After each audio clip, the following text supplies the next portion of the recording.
반갑습니다. 예. 여러분, 우리 예수께서 땅에 오셔서 공생애를 시작하실 때 주님의 첫 번째 설교, 주님이 제일 먼저 설교하셨을 때 뭐라고 설교하셨는지 혹시 기억나시는 분 계신가요? 예, 회개하라, 천국이 가까웠다, 이렇게 말했죠. 예, 그것을 조금 우리 이번 주제와 비슷하게 마가복음 버전으로 조금 바꿔보면, 하나님 나라가 가까웠으니 복음을 믿고 회개하라, 이렇게 마가복음은 기록해 놓았죠. 그죠? 예수께서 공생애를 시작하실 때 하신 제일 첫 번째 설교의 주제가 하나님 나라입니다. 그죠? 하나님 나라가 가까이 왔다. 이 가까이 왔다는 것은 아직 오지는 않았지만 거의 다 왔다, 이런 뜻이 아니에요. 이미 와서 손만 뻗으면 닿을 곳에 있다. 주님이 그렇게 말씀하신 거죠. 2000년 전에. 하나님 나라가 왔다, 이렇게 말씀하셨고, 주님께서 십자가에 우리를 위하여 돌아가신 다음에 부활하시고 승천하셔서 아버지의 품으로 돌아가시기 전에 부활하신 다음에 40일 동안 이 땅에 계시면서 제자들의 마음을 위로하고 진리로 세우시는데, 여러분 사도행전 1장에 보면 그 예수님이 뭐라고 말씀하시냐면 40일 동안 계시며 하나님 나라의 일을 말씀하시더라, 이렇게 돼 있어요. 그러니까 우리 예수님의 교훈의 첫 번째가 하나님 나라였고, 떠나시기 전에 제일 마지막이 하나님 나라였어요.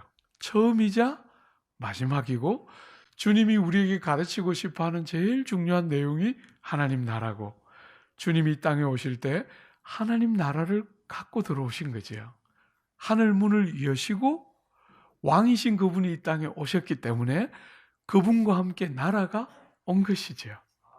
우리 눈에는 보이지 않지만 우리가 피부로 경험하는 건 전부 세상의 일반적인 나라를 우리는 보고 있지만, 사실은 믿음의 눈으로 우리는 하나님 나라가 이 땅에 온 것을 알고, 여전히 우리의 육체를 가지고 이 땅을 살지만 우리는 대한민국의 백성일 뿐 아니라 하나님 나라의 백성임을 알게 되는 것이죠. 그죠? 그러므로 여러분, 하나님 나라가 어떤가 하는 것을 생각해 보면 성도가 어떻게 살아야 하는가 하는 것도 드러나겠죠. 교회가 어떤 교회가 제일 좋을까? 어떤 교회가 되는 것을 하나님이 원하실까? 뭘 보면 되겠어요? 하나님 나라가 어떤가 보면 되겠죠. 땅에 있는 교회는 하나님 나라를 담아내고 이 땅에 드러내기 위한 도구이기 때문에 하나님 나라가 어떠한가 보면 우리가 교회와 성도인 우리가 어떻게 빚어지면 좋을까, 그런 거 생각해 볼 수 있겠죠. 그죠? 그래서 5번에 걸쳐서 비유를 가지고 하나님 나라를 같이 생각해 보려고 그래요. 첫 번째로 오늘 우리가 읽은 이 본문의 포도원 주인의 비유인데, 너무 재밌게도 하나님 나라를 뭐에다 비교했는지 한번 잘 보세요. 여러분 1절에 보면 천국은, 여러분들의 유익을 위해서 하나님 나라는, 이렇게 읽는 게 훨씬 낫겠죠. 천국은 우리 너무 익숙한 개념이니까 약간은 우리의 전통적인 종교 개념이 들어있어서 조금 빼고 하나님 나라, 그죠? 하나님 나라는 마치 품꾼을 얻어 포도원에 들여보내려고 이른 아침에 나간 집주인과 같으니. 여러분, 하나님 나라가 뭐와 같다고요? 오늘 비유에 등장하는 주인과 같다는 거예요. 여러분이 오늘 이 비유를 쭉 같이 해석해 나가면서 누구에게 초점을 맞추면 되죠?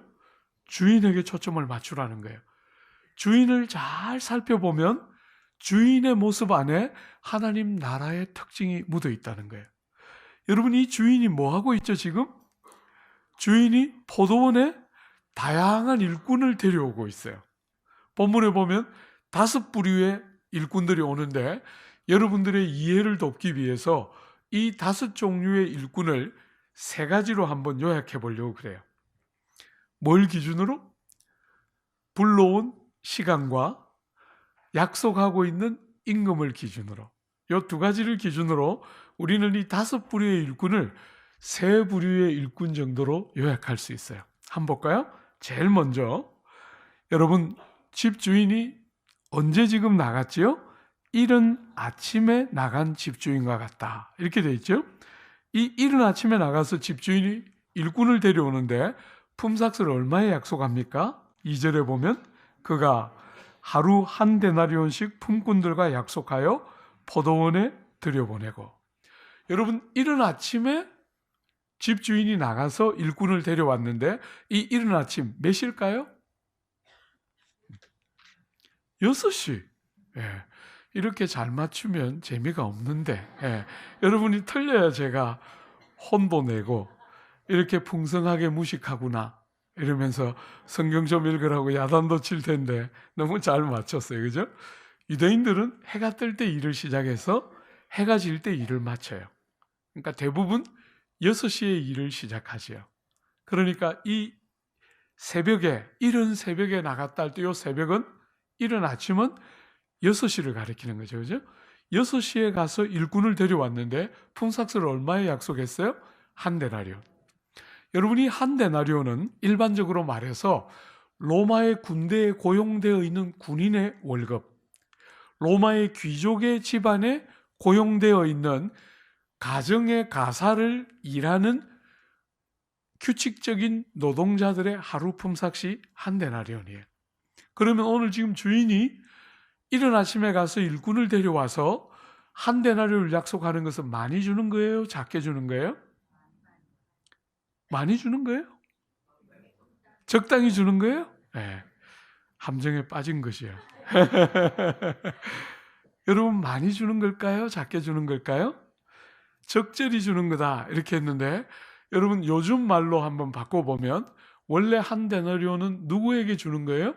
정규직 노동자들이 받는 하루 품삯이에요. 오늘 이 포도원에 데려오는 사람들은 어떤 사람들이에요? 비정규직이에요. 사실은. 그죠? 그러니까 한 데나리온을 주면 많이 주는 거죠. 풍성하게 품삯을 주고 있는 것이죠. 이렇게 첫 일꾼을 데려왔죠. 두 번째 일꾼 한번 볼까요? 3절에 또 제3시에 나가보니 장터에 놀고 서 있는 사람들이 또 있는지라 그들에게 이르되 너희도 포도원에 들어가라. 내가 너희에게 상당하게 주리라 하니 그들이 가고. 여러분 3시는 몇 시입니까? 9시예요. 그죠? 9시에도 일꾼을 또 데려왔어요. 그런데 품삯을 얼마를 약속했죠? 상당하게 주리라 이렇게 말했어요. 얼마인지를 정확하게 말은 안 했지만 섭섭하지 않도록, 일한 것에 모자라지 않도록 상당하게 주겠다 하고 두 번째 일꾼을 데려왔죠. 세 번째 한번 보세요. 여러분이 세 번째 일꾼들은 같이 묶을 수 있을 거예요. 그죠? 한번 보세요. 제6시와 또 제9시에 또 나가 그와 같이 하고. 여러분 그와 같이 했다. 뭐 어떻게 했다는 거겠어요? 상당하게 주리라 하고 데려왔겠죠. 온 시간은 약간씩 다르지만 약속하고 있는 품삯을 상당하게 주리라 했다는 면에서 이 세 그룹들을 함께 묶을 수 있을 거예요. 그죠? 9시, 12시, 오후 3시에 온 이 세 그룹을 함께 묶어서 상당하게 줄 것을 품삯을 약속받았어요.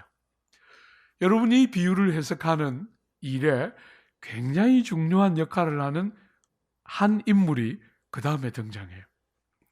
여러분 이 인물을 한번 눈여겨봐야 하는데 몇 시에 데려오는지 한번 주의해서 보세요. 여러분 한번 보십시오. 6절에 제11시에도 나가보니. 여러분 11시면 몇 시죠? 5시예요. 오후 5시. 그러면 일할 수 있는 시간이 얼마 남았어요? 6시에 일을 시작해서 6시에 일을 마쳐요. 일반적으로. 그런데 오후 5시에 지금 일꾼들이 또 있는 것이에요.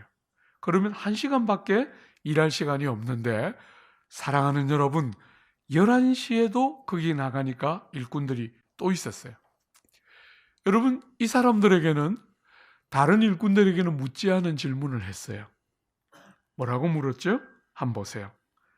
여러분 6절에 보면 이르되 너희는 어찌하여 종일토록 놀고 여기 서 있느냐 이르되 우리를 품꾼으로 쓰는 이가 없음이니이다. 이르되 너희도 포도원에 들어가라 하니라. 사랑하는 여러분, 이 사람들은 일하고 싶은 사람일까요? 아닐까요? 일을 너무나 하고 싶은데 문제가 뭐죠? 써주는 사람이 없어요. 여러분, 왜 오후 5시까지 있는 이 사람들을 써주는 사람이 없었을까요? 성경이 침묵하고 있기 때문에 우리가 이거다 단정적으로 말할 수는 없죠. 그죠? 성경이 말하지 않고 있기 때문에 이런 사람일 거다, 이렇게 우리가 단정적으로 말할 수는 없지만 추론은 해볼 수 있겠죠. 이 사람들은 어떤 사람들일까요? 말하자면 좀 죄송하지만 나이가 좀 많아서 모시고 가서 일을 시키기가 너무 부담스러운 형님 누님들일 가능성이 있겠죠. 그죠? 그래서 어쩌면 못 불러갔을 수도 있어요. 여러분, 또 혹은 어떤 사람일까요? 체격이 좀 너무 작아서 일꾼으로 쓰기가 부적절해 보였던 사람일 수도 있겠죠. 혹은 너무 죄송하지만 장애가 있는 사람일 수도 있겠죠. 우리가 이유가 뭔지는 모르지만 이들은 너무나 일하고 싶은데 사람들이 데려가서 일을 시키는 사람들이 아무도 없어서 오후 5시까지 기다리고 있었어요. 근데 여러분, 오늘 이 사람들에게 품삯을 얼마를 주기로 하고 데려가지요? 대답 한번 해보세요. 얼마 주기로 했죠? 상당히 주기로. 예. 장작의 능력이 너무 놀라우신. 예. 또 한 데나리온. 여러분들은 정말 놀라운 분들이에요. 예. 틀린 거 아시겠죠? 예. 사랑하는 여러분, 제가 일부러 함정을 쳐놓고 여러분에게 물어본 거예요. 본문은 뭐라고 말하죠? 없어요. 여러분이 성경을 읽을 때 이렇게 읽어야 해요. 성경은 하나님의 감동으로 되어 있기 때문에 필요 없는 것이 아무것도 없고, 정말 뺀 것은 이유가 있어서 뺐고, 더한 것은 이유가 있어서 더한 것이에요. 여러분이 성경을 읽을 때 예사로 읽으면 안 돼요. 하나님의 말씀이거든요. 여러분, 오후 5시에 있는 일꾼에게는 품삯에 대한 이야기가 전혀 나오지 않고 있어요. 상당하게 주리라 하지도 않았고 한 데나리온 주리라고 약속하지 않았어요. 그죠? 전혀 침묵하고 있어요. 여러분이 성경이 원하는 대로 성경을 읽어야 돼요. 사랑하는 여러분, 이른 아침에 나가서 포도원 주인이 너 우리 포도원에 가서 일하라 이렇게 말했을 때 사람들이 뭐라 그랬겠어요? 얼마 줄 거예요? 하고 물었을 거예요. 오후 5시에 있는 일꾼들에게 너희들 어떻게 이렇게 종일토록 놀고 서 있냐? 하고 물었을 때 우리를 품꾼으로 써주는 사람이 없습니다. 이렇게 대답한 그들에게 우리 포도원에 가서 일하라 이렇게 말했을 때 그 중에 누가 얼마 줄 거예요? 이렇게 물은 사람 누가 있을 것 같아요? 아무도 없었을 거예요. 그죠? 사랑하는 여러분, 오후 5시에 있는 일꾼을 불러주셨을 때 그들은 품삯에 대한 언급도 하고 싶지 않았을 거예요. 일을 할 수 있다는 것 자체가 너무 감격적이었겠죠. 그래서 본문은 품삯에 대한 이야기가 전혀 등장하지 않아요. 오늘 사랑하는 여러분, 제 연배, 제가 액면가는 한 70살 정도 돼 보이죠? 예. 아직까지 그만큼은 안 됐고 60살이에요. 60살. 여러분, 저보다 나이가 조금 많으신 분들은 다 기억이 있을 거예요. 요즘처럼 월급을 받는 것이 보편화된 시대가 아니고 일당을 받던 시대가 있었어요. 제가 어렸을 때 돌아보면 여러분, 그 일당을 받던 시대에 누가 제일 먼저 일당을 받을까요? 주로 누구에게 일당을 제일 먼저 줬죠? 기억이 혹시 있는 분들이 있으시면 일반적으로 일당을 받던 시대에 이렇게 많은 일꾼들이 포도원에서 함께 일하고 나면 누구에게 제일 먼저 품삯을 줬을 것 같아요? 제일 먼저 와서 일을 제일 많이 한 사람에게 품삯을 먼저 줬겠죠. 그죠? 혹은 조금 늦게 왔겠지만 주인이 볼 때 저 일꾼은 진짜 공을 오늘 많이 세웠다. 무거운 거 막 혼자 다 들고 공을 진짜 많이 세웠다. 이런 사람에게 품삯을 먼저 주는 것이 너무 당연했겠죠. 그죠? 이 시대도 마찬가지예요. 품삯을 줄 때는 언제나 먼저 온 일꾼에게 먼저 주고 공을 많이 세운 일꾼에게 먼저 줬어요. 왜냐하면 가족들이 다 아빠가 돈 벌어 오기를 목이 빠지게 기다리고 있기 때문에 제일 먼저 품삯을 받아서 가는 게 꿈 중에 하나예요. 근데 여러분, 하나님 나라는 포도원 주인과 같다 하셨는데 오늘 본문의 포도원 주인이 뭐라고 말하는지 한번 보세요. 8절에. 여러분이 같이 한 번만 읽어볼까요? 8절. 저물매 포도원 주인이 청지기에게 이르되 품꾼들을 불러 나중 온 자로부터 시작하여 먼저 온 자까지 싹을 주라 하니. 여러분, 너무 놀랍게도 이 주인이 고의적이고 의도적으로 순서를 뒤집었어요. 당시 사회가 관례적으로 하고 있던 그런 방식이 아니라 먼저 온 사람부터 나중 온 자까지 주는 게 당시 사회의 관례인데 이 포도원 주인은 의지적이고 고의적으로 의도를 가지고서 나중 온 자로부터 먼저 온 자에게 이르기까지 품삯을 주라 이렇게 말했어요. 순서를 딱 뒤집었어요. 사랑하는 여러분, 눈여겨 잘 보십시오. 우리가 마무리할 때쯤 이 주제 한 번 더 끄집어낼 거예요. 주인이 관례를 따라 한 것이 아니라 순서를 정면에서 뒤집었어요. 먼저 온 사람부터 주는 게 관례인데 나중 온 사람부터 먼저 줘서 제일 먼저 온 사람이 제일 마지막에 받게 됐어요. 더 충격적인 것은 받은 액수지요. 한번 보세요. 여러분 9절에 보면 제11시에 온 자들이 와서 얼마를 받았습니까? 한 데나리온씩 받았어요. 여러분 한 데나리온은 뭐라 그랬죠? 정규직 노동자의 하루 품삯이에요. 12시간을 일한 정규직 노동자에게 주는 하루 품삯이 한 데나리온인데 오후 5시에 와서 1시간밖에 일하지 않은 사람에게 한 데나리온을 줬어요. 주인이 지금 그렇게 했다는 거예요. 그죠? 여러분 그러니까 뒤에서 지켜보고 있던 먼저 온 사람들이 이렇게 생각하죠? 10절 한번 보세요. 먼저 온 자들이 와서 더 받을 줄 알았다. 너무나 당연하죠? 여러분 가운데 이렇게 생각 안 하는 사람 아무도 없을 거예요. 그죠? 당연히 더 받을 거다 이렇게 생각했어요. 저 사람 1시간밖에 일 안 하고 한 데나리온 받았으니까 나는 적어도 한 데나리온보다는 더 받겠구나 이렇게 생각했는데 얼마 받았어요? 한 데나리온 받았어요. 여러분 한 데나리온을 딱 받자 이 사람들이 뭐 하고 있죠? 여러분과 제가 제일 잘하는 거 불평, 원망 그지요? 아닌 것처럼 다 표정들을 관리하시지만은 제가 여러분들 다 처음 봐서 잘 모르지만 속지는 않아요. 제가 여러분들 보니까 참 성가대 참 너무 하여튼 좋았어요. 너무나 창조적이고 마음에 쏙 들었어요. 제가 과거에 남서울교회 담임하기 전에 제자들 교회라는 한 200명 전후의 교회를 이렇게 딱 다니면서 영국 생활하다가 한국으로 들어올 때 그 조그만 교회 맡았는데 그때 생각 그냥 뭉클뭉클 났어요.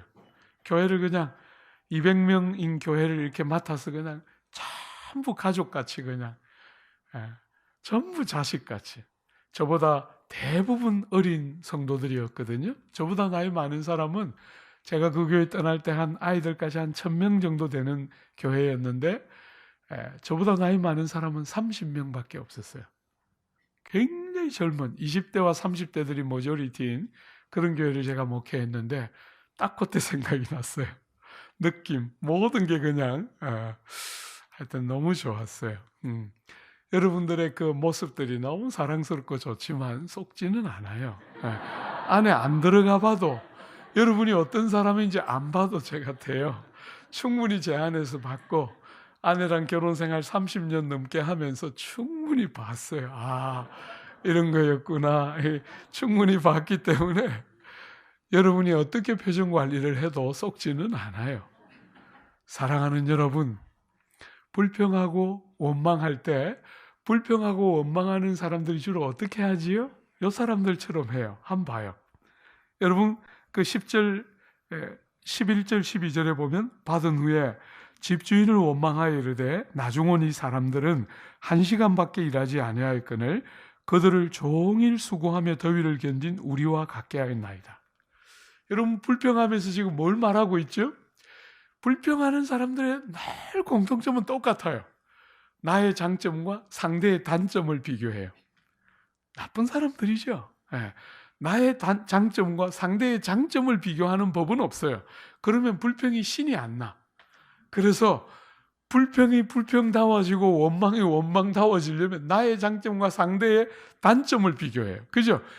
저 사람은 1시간밖에 일 안 하고 나는 12시간 일했는데.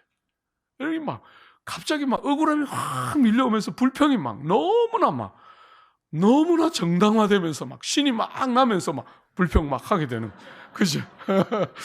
그리고도 막 양심의 가책이 전혀 들지 않도록 막 더 이렇게. 그죠? 거기다가 저 사람은 5시에 왔으니까 해가 뉘엿뉘엿 지고 그 유대 땅에 대낮에 그 땡볕에 햇볕이 쫙쫙 내쬐는 그 수고, 그 고생, 우리는 그 이른 아침에 와가지고 그 때 앞에 다 맡았는데 저 해지고 와가지고 그늘에 오후 5시에 와가지고 햇볕도 한 번 안 맞고 한 데나리온 받았다. 너무 신나도록 막 원망, 불평 나오는 거죠. 그죠? 사랑하는 여러분, 그러면 안 돼요. 여러분 오늘 이 비유, 하나님 나라를 우리에게 가르쳐주고 싶어 하시는 이 비유의 지금 핵심은 뭐냐면 이렇게 불평하는 종들을 향한 주인의 반응이에요. 그죠? 하나님 나라는 포도원 주인과 같다 했는데 이렇게 불평하고 원망하고 있는 종들을 향해서 주인이 지금 어떻게 반응하는지 한번 보세요. 13절부터 15절이에요. 우리 요거는 같이 한번 읽어볼까요? 13절부터 15절. 주인이 그 중에 한 사람에게 대답하여 이르되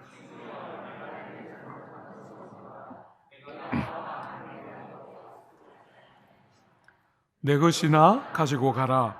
나중은 이 사람에게 너와 같이 주는 것이 내 뜻이니라. 내 것을 가지고 내 뜻대로 할 것이 아니냐. 내가 선함으로 내가 악하게 보느냐. 여러분이 뉘앙스가 좀 어떻습니까? 13절부터 15절을 쭉 읽어보니까 뉘앙스가 좀 어떻죠? 느낌이 약간 이런 느낌이 드는 분들 혹시 없습니까? 이 지금 포도원 주인이 말하기를 이거 다 내 거다. 다 내 건데 내가 주고 싶은 사람에게 더 주고 그냥 줄 사람에게 그냥 줬는데 이거 전부 내 건데 네가 무슨 상관이냐. 약간 이런 느낌 혹시 안 드십니까? 본문의 전체 뉘앙스가. 그래서 약간 그런 뉘앙스 때문에 마음이 살짝 상하면서 안으로 약간 이렇게 꼬이면서 바깥으로 표현을 못하죠. 그 표현하면 믿음 없는 사람 되니까. 그래서 마음속으로 약간 토라지면서 그러시든지요. 예. 혹시 이런 분들 계신가요? 예. 말은 못하지만 다수가 있지요. 예. 사랑하는 여러분, 안 그런 거 아시겠죠? 주인이 우리에게 절대로 그렇게 하지 않죠.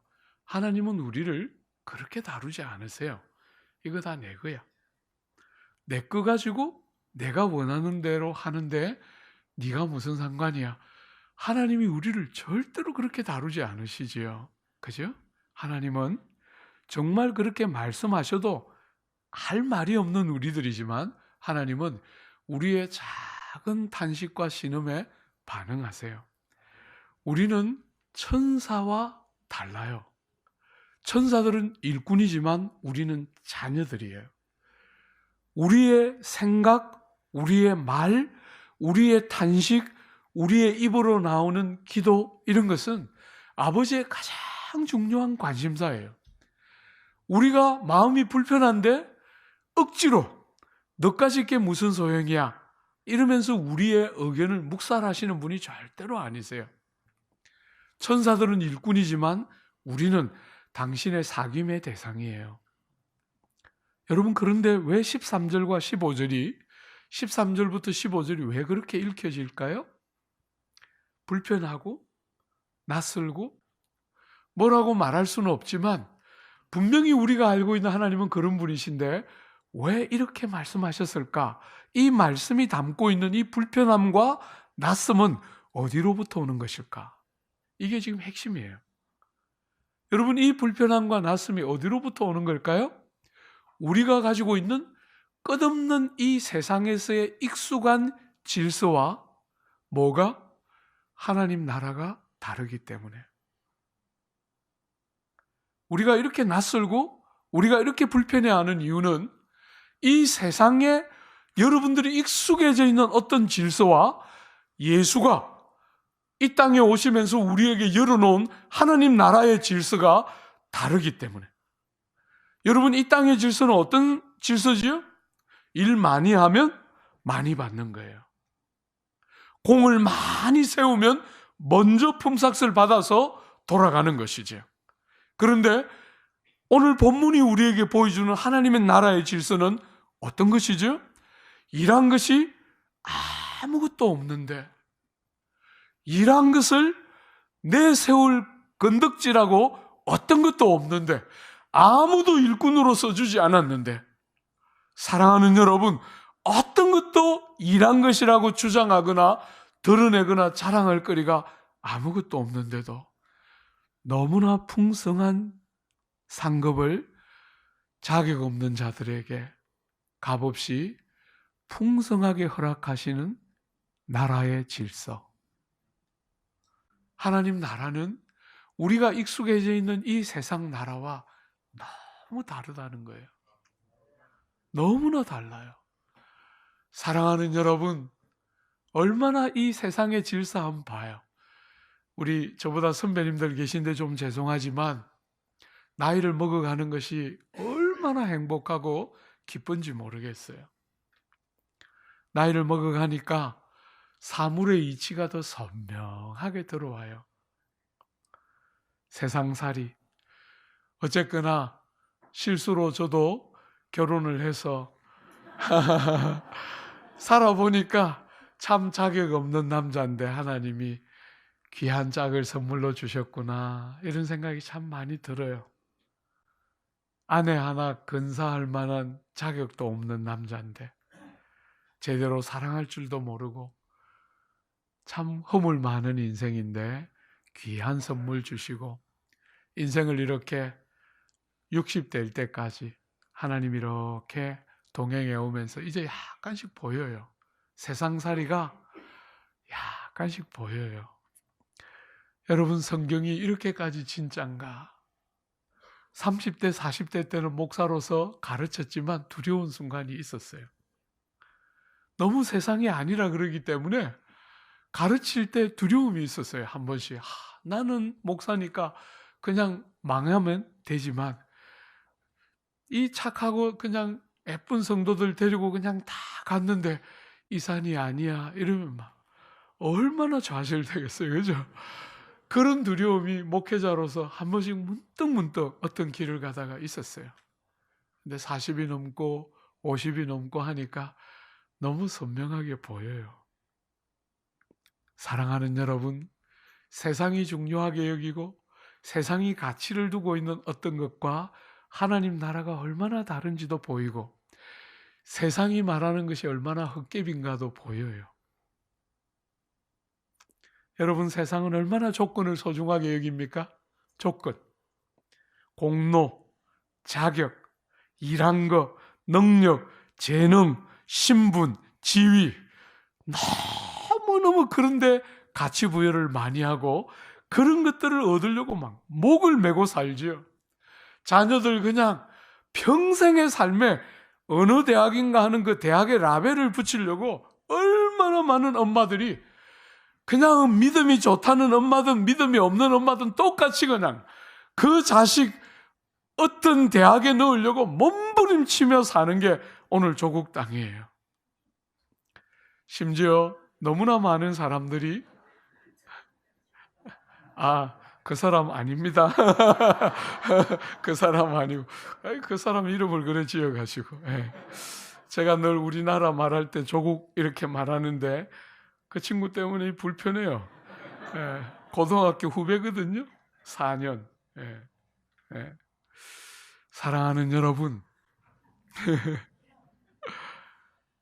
얼마나 어리석은 이 시대에 여러분들이 하나님 나라의 차이, 이 우리를 낯설게 만들고 불편하게 만드는 하나님 나라의 차이가 뭔지를 맞닥뜨리고 그냥 예수 믿는 것이 아니라 그 차이가 뭔지를 생생하게 알면서 예수 믿는 게 뭔지 여러분 아십니까?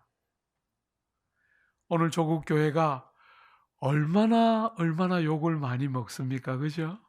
그런데 많은 사람들이 조국 교회가 얼마나 착한 일 많이 하는지를 자꾸 보여주고 싶어 해요. 정말 NGO 단체의 70%는 기독교 단체예요. 착한 일 많이 하는 대다수는 사실은 기독교 단체들이 수적으로 따지면 제일 많아요. 여러분, 그런 것에 홍보가 덜 되어서 기독교가 욕먹는다고 생각하면 안 돼요.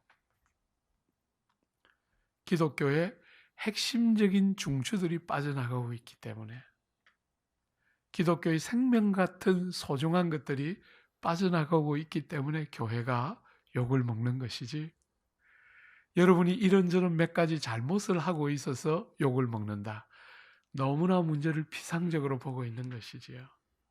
사랑하는 여러분, 일한 것이 아무것도 없는데, 일한 것에 대한 뭔가를 끄집어낼 것이 아무것도 없는데도 하루 종일 수고한 사람처럼 풍성한 상급을 넘치도록 부여하게 주시는 이 하나님 나라의 새로운 질서를 여러분의 익숙한 표현으로 바꾸면 이게 뭡니까?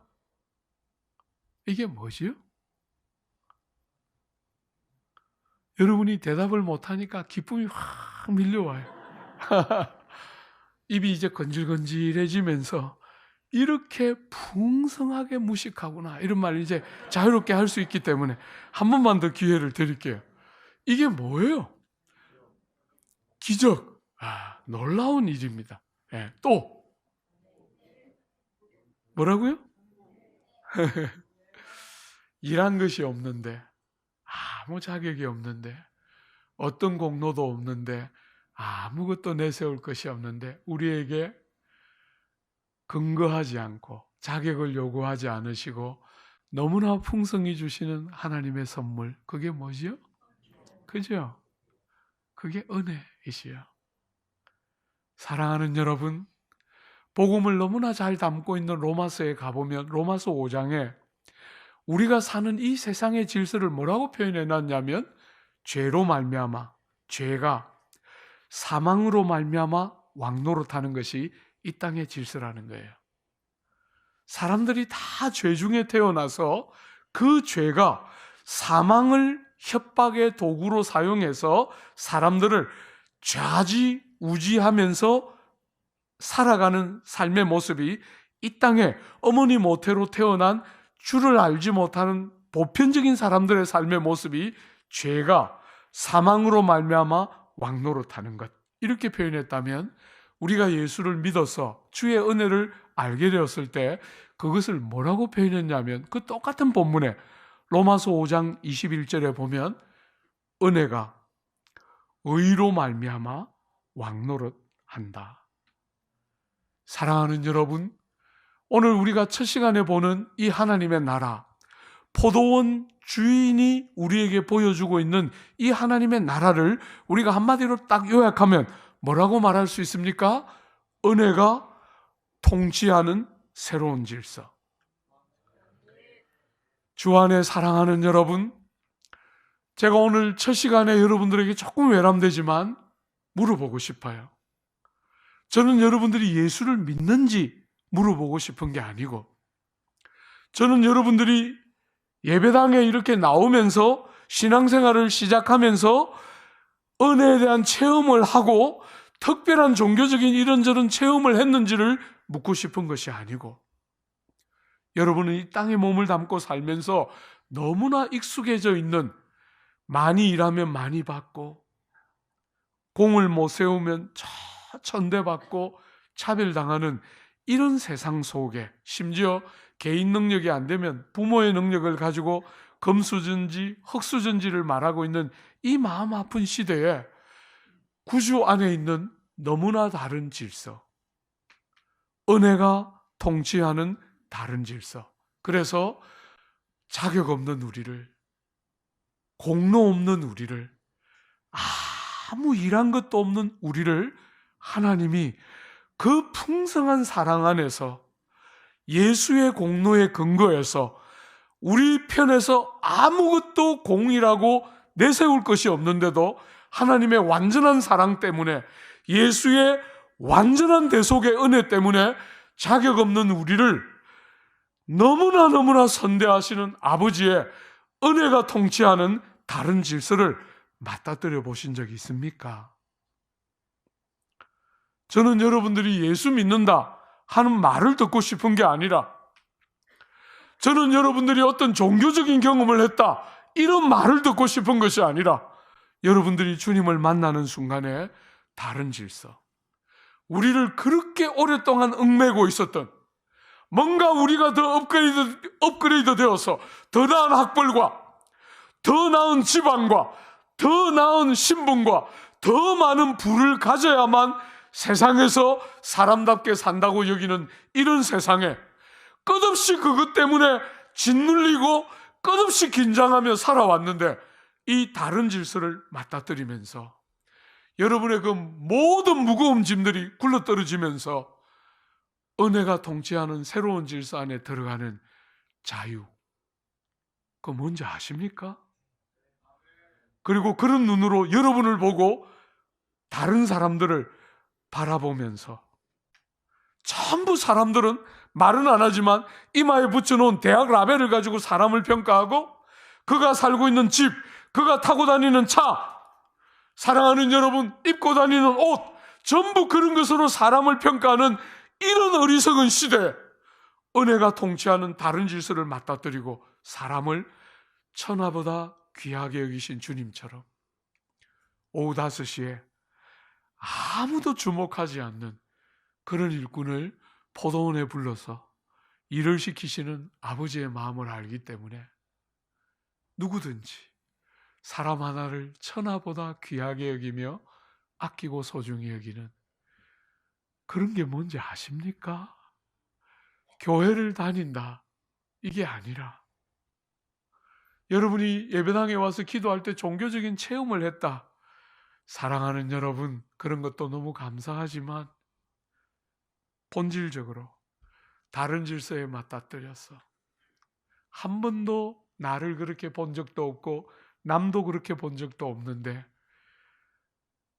은혜가 통치하는 다른 질서, 상대가 가지고 있는 것을 가지고 상대를 평가하고 그것 가지고 무시하기도 하고 열등감을 느끼기도 하는 그 어리석은 세상의 눈이 아니라 자유, 우리에게 아무것도 요구하지 않으시고 예수의 완전한 대속으로 자격 없는 우리를 받아주신 아버지의 사랑이 만든 자유, 아십니까? 저는 오늘 조국교회가 이런 것들을 상실해 가고 있다, 은혜에 대한 감격을 잃어가고 있다. 우리 어릴 때 제 연배되는 분들은 다 기억날 거예요. 하나님의 은혜 주실 때 우리 예배당에 와서 얼마나 울었습니까? 근데 제가 이렇게 조국교회를 보면 이제 울음이 거의 상실되고 있어요. 우리 정말 많이 울었는데 하나님 주신 그 귀한 선물 때문에 너무너무 많이 감격하며 울었는데 이제 그런 울음을 찾아보기가 이제 점점 어려워져 가고 있어요. 사람들은 전부 약아져 가고 있어요. 손해보지 않고 희생하지 않고 자기 것 딱 챙기고, 사랑하는 여러분, 내일 새벽에 우리가 잠시 같이 생각해 보겠지만 그렇게 해서 당장에 손해 안 보는 것 같지만 가장 중요한 것을 잃어가고 있는 거죠. 감격. 눈물이 없고 아픔이 없고 수고가 없으면 사랑하는 여러분, 여러분이 당장엔 뭘 얻는 것 같아도 손해 안 보는 것 같아도 여러분 인생을 진짜 인생답게 만드는 이 티끌 같은 인생살이에 이 짧은 인생살이에 이 금방 지나가는 인생살이에 세상은 이것을 이루고 저것을 성취하면서 막 행복이 있다고 가르치지만 지나가 보십시오. 여러분 죄송합니다. 제가 영국 유학도 갔다 왔어요. 7년. 여러분이 한 번쯤은 들어봄직한 옥스포드 대학에서 목회도 했습니다. 영국에서. 남들이 부러워할 만한 삶들을 일정한 정도로 살아왔는데 그런 것들이 여러분을 만족시키지 못합니다. 인생은 그런 존재가 아니에요. 사랑하는 여러분, 은혜가 통치하는 다른 질서 안에 맞닥뜨려 봐야 진짜 인생이 뭔지가 보일 텐데 그런 것 없이 전부 헛개비로. 여러분 지금 제가 살고 있는 아파트 이름이 아크로 리버 파크 아파트예요. 영국 생활 제가 7년 했는데 그 아파트 드나들 때마다 제가 늘 고민해요. 이게 무슨 뜻일까? 도대체 이게 무슨 뜻인지 난 모르겠어요.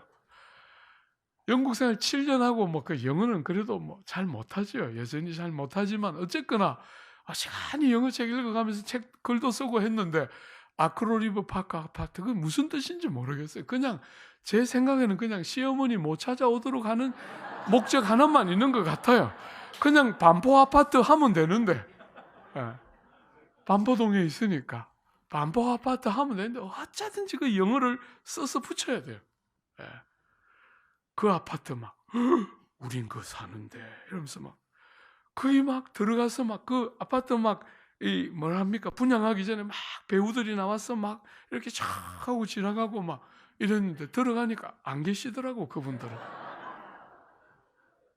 너무나 어리석게도 전부 그런 것으로 인생을 평가하려고 하고 너무나 여러분의 영혼을 전혀 만족시키지 못하는 처음에 이사 갈 때만 기쁘지 며칠 지나면 관리비 때문에 물이 다 빠지는 그런 아파트.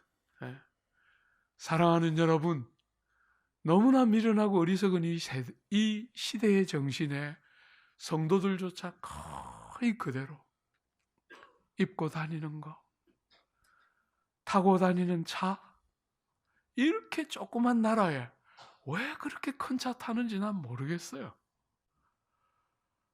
이렇게 작은 나라가 영국에서 제가 살 때는 여러분 제가 1.4cc짜리 차를 탔는데 한 번도 작다고 느끼지 않았어요. 한국에 돌아와서 제가 제일 먼저 탄 차가 베르나인데 그 색깔도 화려한 황금색 베르나를 타고 다녔는데 사랑하는 여러분 그 차보다 작은 차 제가 거의 못 봤어요. 우리나라에서 어지간한 사람들이 제 나이 또래들이 그런 차 타는 건 거의 못 봐요. 지금은 그거보다 큰 차 타고 다닙니다, 여러분. 어쨌거나 사랑하는 여러분 너무나 거칠애가 심하고 핵심과 중추가 다 빠져나가는데 교회조차 지금 뭘 잃어가고 있는지를 몰라요. 사랑하는 여러분 나이를 조금씩 먹어가면서 여러분 보시는 것처럼 이마도 이제 많이 벗어졌어요. 같이 30년 이상 살아왔던 우리 집 사람은 요즘 틈만 나면 당신 뒷머리가 이상해. 뒷머리뿐 아니라 앞머리도 이상한 지 오래됐는데 이거는 익숙해졌고 뒷머리를 어쩌다가 한 번씩 보니까 다 빠졌거든요. 다 빠졌어요. 뒷머리가 이상해. 자꾸 그래요. 속으로 제가 늘 말해요. 요즘 말 잘못하면 제가 혼나기 때문에 속으로 이미 다 옛날에 빠졌다. 네가 최근에 보고 있는 것이. 제가 여러분 제가 유학 가기 전만 해도 머리가 안 이랬습니다. 태어날 때부터 저분은 저러셨구나 이러면 안 됩니다. 멀쩡했는데 영국 가서 안 되는 머리로 공부하면서 이놈들이 붙어서 고난받느니 떨어지자 이러더니 쫙 떨어졌어요. 그리고 이런 머리를 갖고 돌아왔습니다. 사랑하는 여러분 아무리 아름다운 사람도 나이 먹으면 어쩔 수 없지요. 그죠? 이제는 어쩔 수 없어요. 아무리 총명한 사람도 나이 먹으면 어쩔 수 없어요. 우리 집 사람하고 저는 약간 코미디 하는 것 같아요. 요즘 집사람도 그렇고 저도 그렇고 거실에 앉아 있다가 부엌으로 이렇게 냉장고로 이렇게 뭘 가지러 가다가 내가 왜 왔지? 이렇게 둘 다 요즘 상당히 유머 감각이 이제 늘어가고 있어요. 놀랍게 한 번도 우리는 그렇게 유머스럽지 못한 부부였는데 희한하게 가는 길에 잊어버려요. 내가 왜 지금 뭘 위해서 어디를 가고 있는가 잊어버려요.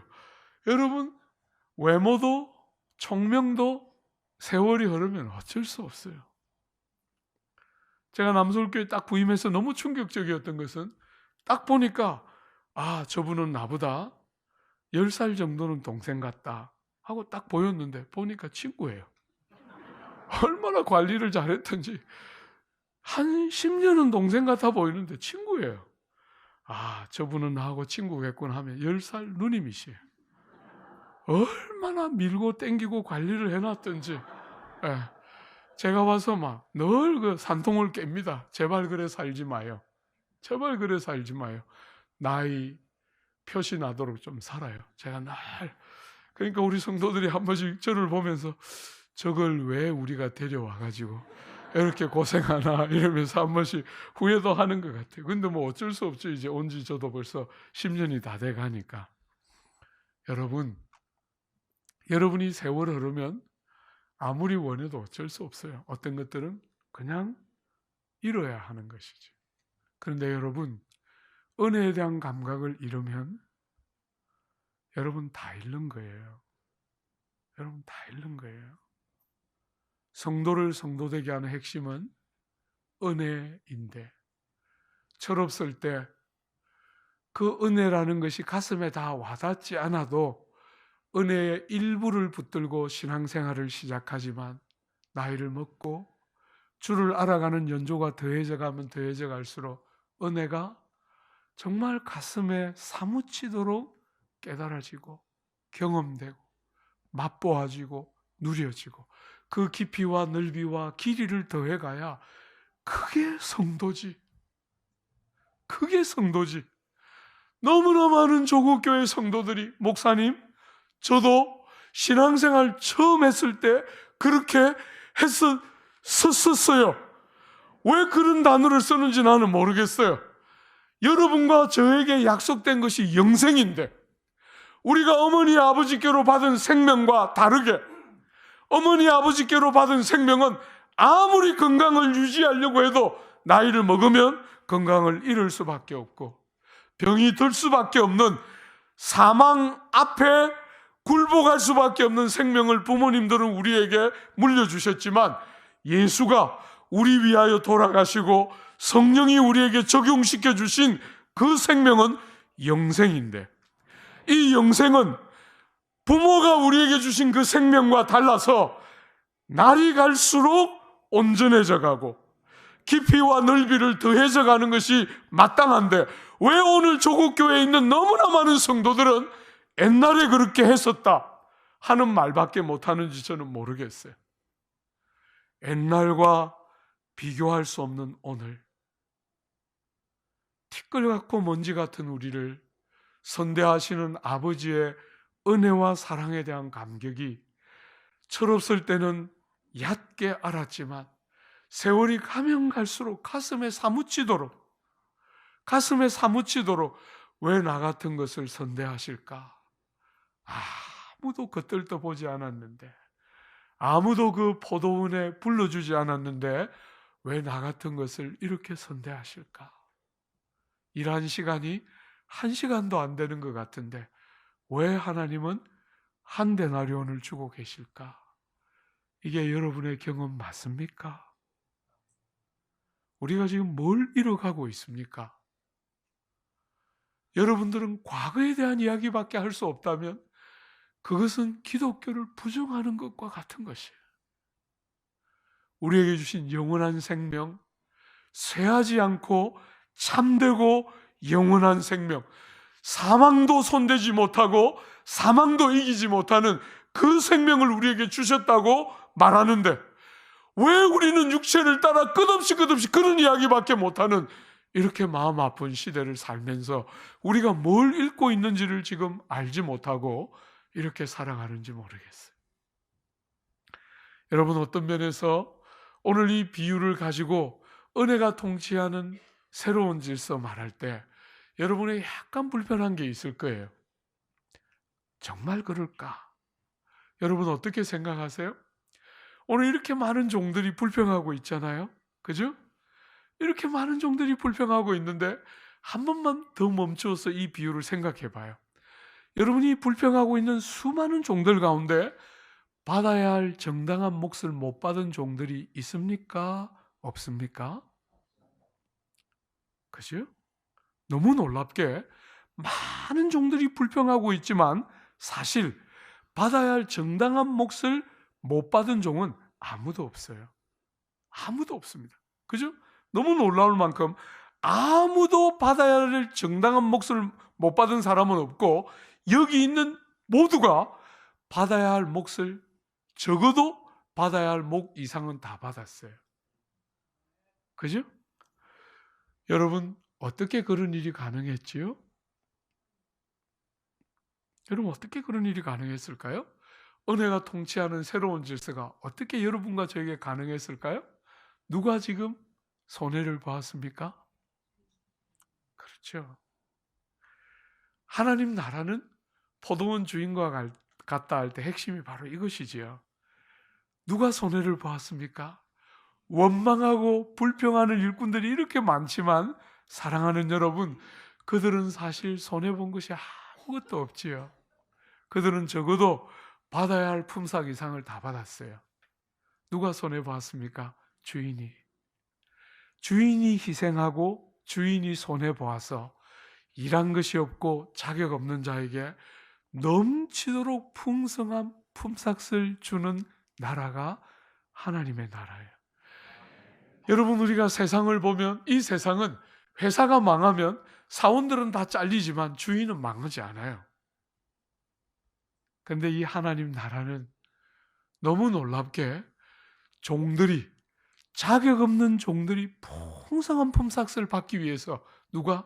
주인이 제일 많이 손해보고 희생하는 나라가 하나님 나라예요.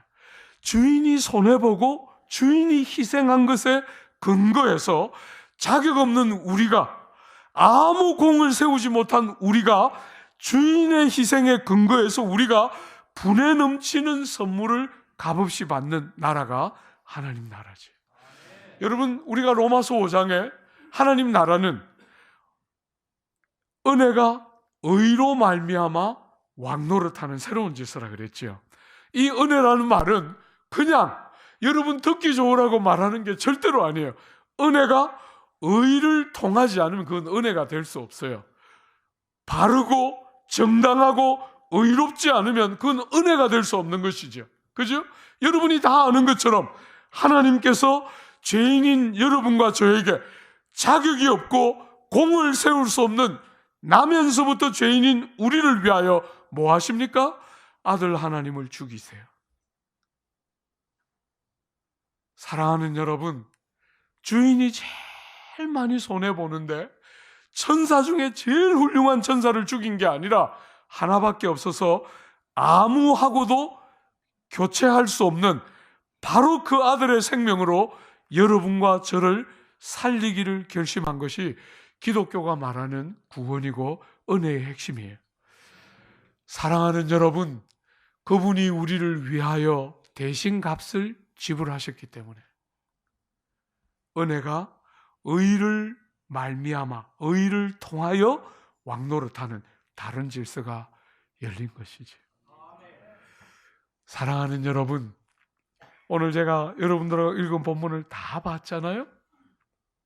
혹시 눈치 빠른 분들 중에 안 본 거 기억나시는 분 계십니까? 다 본 것 같은데 일부러 제가 고의적으로 빼놓고 있는 본문 혹시 보이십니까? 처음과 나중이에요. 다시 한 번만 볼까요? 19장 30절 같이 한번 읽어봅시다. 그러나 먼저 된 자로서 나중되고 나중된 자로서 먼저 될 자가 많으니라. 20장 16절 이와 같이 나중된 자로서 먼저 되고 먼저 된 자로서 나중되리라. 여러분이 조금 더 알아듣기 쉽게 딱 요약하면 많은 꼴찌들이 첫째가 되고 많은 첫째들이 꼴찌가 되리라. 이렇게 말씀하셨어요. 여러분, 이 비유를 들은 이유가 뭡니까? 이 비유의 앞에, 뒤에 이 비유를 감싸고 지금 이 이야기가 앞뒤에 다 나오고 있어요. 그죠? 이 비유는 한마디로 말해서 사람들 눈에 볼 때 첫째 같아 보이는데 많은 첫째들이 꼴찌가 되고 하나님 나라에서 이 세상의 눈으로 볼 때 꼴찌 같아 보였는데 첫째가 되는 일이 많이 일어나는 것이 하나님 나라라는 거예요. 오늘 사랑하는 여러분, 여러분이 지금 어느 위치에 있는가 뭘 보면 되겠어요? 여러분이 지금 첫째 같은 꼴찌인지 꼴찌 같은 첫째인지 뭘 보면 알 수 있을까요? 이런 일이 많이 일어날 거라 그랬는데 뭐가 여러분들을 검증하는 시험지가 될 수 있을까요? 뭘 보면 됩니까? 사랑하는 여러분, 오늘 이 종들을 보면 되겠지요. 한 데나리온을 받았는데 한쪽에서는 울고 있을 거예요. 감격하고. 일한 것이 아무것도 없는데 한 데나리온을 줬어요. 한쪽에서는 여러분이 본 것처럼 불평하고 원망하고 있습니다. 사랑하는 여러분, 최후의 심판 자리에 가야 아는 것이라고 성경은 말하지 않아요. 길고 짧은 건 대봐야 한다. 절대로 그렇게 말하지 않습니다. 여러분이 지금 어느 자리에 있는지 볼 수 있다는 거예요. 그날이 가까워 오는데 막연하게 살지 않고 여러분이 지금 이 하나님 나라의 은혜가 통치하는 다른 질서를 아는 사람 같은지 아닌지 신앙생활을 열심히 하는 것 같지만 첫째 같은 꼴찌가 너무나 많고 정말 꼴찌 같아 보이지만 은혜가 뭔지를 알고 은혜가 통치하는 새로운 질서 안에 들어와 있는 사람이 있다는 거예요. 뭐가 구별합니까? 여러분의 가슴팍에 뭐가 있는지를 보면 된다는 거예요. 감격과 감사와 눈물이 있는지, 불평과 원망과 투기함이 있는지 보면 되겠지요. 사랑하는 여러분, 주님이 여러분에게 원하는 것은 여러분의 껍질이 아니고 여러분의 마음 중심에서부터 나오는 그 무언가겠지요. 원인이 없이 바깥으로 잘 웃다 보면 그런 사람이 된다. 불가능한 이야기입니다. 주님 그런 거 원하는 거 아니죠? 사랑하는 여러분, 뭔가를 알아서 하나님이 우리에게 허락하신 은혜가 통치하는 다른 질서를 맞닥뜨려서 여러분 내면에서부터 여러분 인생의 한가운데를 가르고 흐르고 있는 은혜의 샘이 뭔지를 알아서 땅을 사는 동안 눈물도 있고 실패도 있고 아픔도 있고 우리가 원하지 않는 질고도 경험하지만 은혜 앞에 딱 서면 그 눈물조차도, 그지요? 그 세상이 우리에게 주는 실패와 아픔조차도 은혜 앞에 딱 서면 할 말이 없고 너무 죄송하고 너무 감사하고 그래서 눈에는 눈물이 가득 묻어 있는데도 가슴팍에 세상이 모르는 기쁨. 여러분 그런 거 아십니까?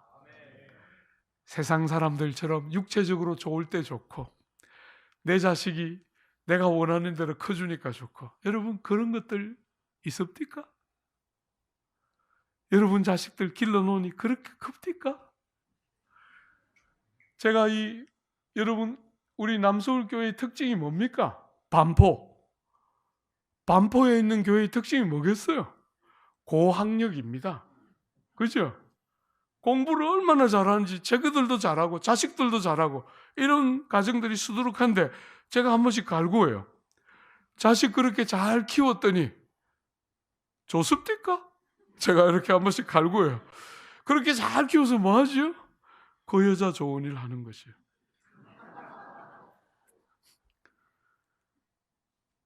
제가 늘 그래서 바람 빼요. 이렇게 자식 잘 키우려고 이렇게 그냥 안달복달하는 이 시대의 허망함들을 보면서 제발 그렇게 살지 말고, 자식을 잘 키우는 것은 부모인 당신들이 잘 살면 자식 잘 키우는 건 50% 이상 되도록 되어 있는데, 부모들이 잘 사는 일에 매진하지 않으면서 자식을 잘 키우려고 하니까 이게 잘 키워지는 게 아니고 스포일 되는 거죠. 부모의 손이 너무 많이 묻으면서 자식들이 다 망가지는 거예요. 전부 다 망가지는 거예요. 제가 보고 있으면 다 망가져요. 그 중에 막 열 중에 하나 어쩌다가 실수로 조금 제대로 막 말도 잘 듣고 뭐 예배당도 좀 열심히 오는 것들은 그렇게 예쁘게 키워가지고 며느님한테 그대로 그냥 잘 사용하시지요 하고 이렇게. 여러분이 자식을 잘 기른다고 자꾸 하는데 도대체 뭘 위해서 그렇게 합니까? 사랑하는 여러분, 눈에 눈물이 이 인생길을 살아가는 동안 끊어질 수 없는 것이 우리 인생의 본분이지만, 그 인생살이에 눈물이 없는 것이 아니지만 우리의 삶에 베푸신 은혜를 기억하면 우리의 삶에 맞닥뜨리는 무수한 눈물과 좌절들이 하나님 앞에 서서 또 다른 은택의 단비를 불러오게 되는 것이 틀림없는 줄 신뢰가 되면서, 눈에 아무것도 안 보이는데 버텨서 하나님을 신뢰하면서 믿음의 역사들을 경험하게 되는 그런 감격들이 있어야 여러분이 이 땅에서 복락이 뭔지를 아는 거잖아요. 그게 진짜 복이지. 여러분 지금 세상이 말하는 그런 것들이 진짜 복이에요. 저도 이제 60 되니까요, 죄송합니다 우리 선배님들, 겁날 게 없어요. 살 만큼 살았다 생각되고, 많이 보이고, 옛날보다 표현은 많이 소프트해졌지만 굉장히 과격해졌어요.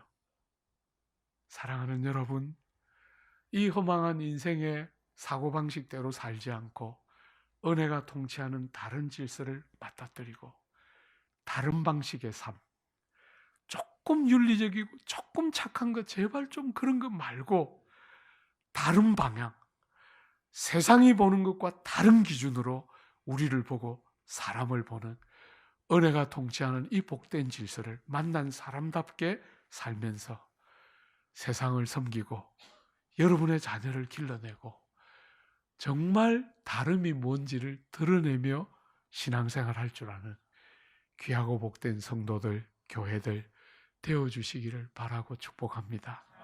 우리 같이 한번 기도할까요? 여러분, 우리 말씀 붙들고 같이 한번 기도합시다.